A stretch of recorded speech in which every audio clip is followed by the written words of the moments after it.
नमस्कार, स्वागत है आपका भारतवाणी नेशनल में। मैं आपके साथ वंदना यादव। आइए नजर डालते हैं इस वक्त की बड़ी खबर पर।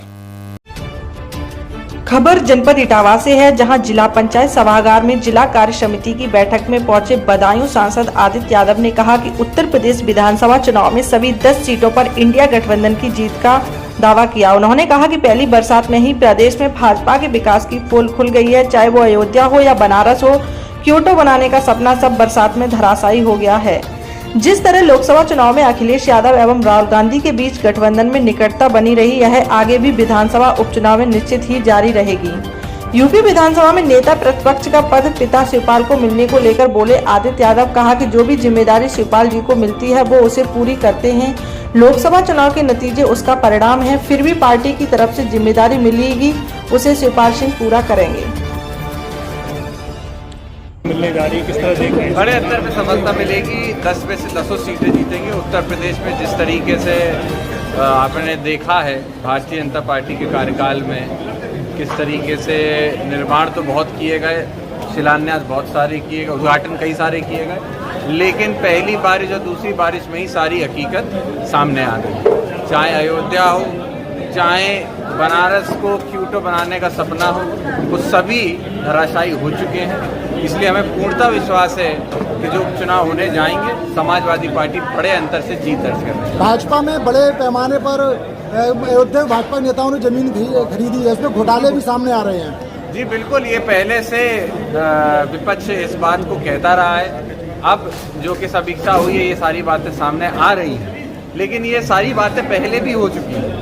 पहले किस तरीके से चंद मिनटों में कुछ करोड़ की ज़मीन को 2 करोड़ की ज़मीन को 18-20 करोड़ में बेचा जाता है। इस तरीके के कई सारे घपले हुए हैं अयोध्या के अंदर, और अयोध्या की जनता ने इसीलिए लोकसभा चुनाव में भारतीय जनता पार्टी को मुंहतोड़ जवाब भी दिया। उत्तर प्रदेश के कृषि मंत्री कह रहे हैं दालें 100 रुपए से ज़्यादा नहीं है। लगता नहीं आपको गरीबों का मजाक उड़ा रहे हैं वो? पूरी तरीके से आपने देखा, प्रेस वार्ता थी, उसके अंदर इस बात को कहा गया, और किस तरीके से बात कहने के बाद खिलखिलाकर हंस के एक तरीके से गरीब आदमी की जो कमर टूटती जा रही है महंगाई में, उसमें एक तरीके से भारतीय जनता पार्टी ने हंसी उड़ाने का काम निश्चित तौर पे किया है।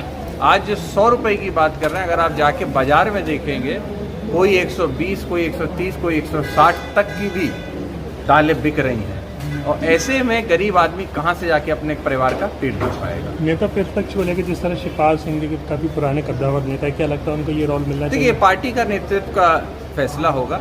आदरणीय शिवपाल सिंह यादव जी ने लोकसभा चुनाव में जहां जहां पार्टी ने जिम्मेदारी दी, उन्होंने काम किया है।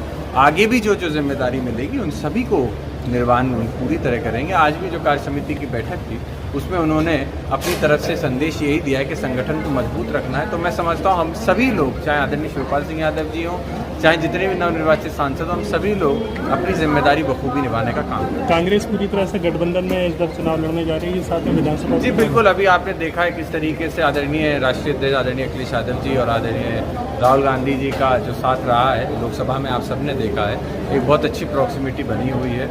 इसी तरीके की बनी रहेगी। इंडिया गठबंधन निश्चित ही इस उपचुनाव में एक साथ मिलकर लड़ेगा।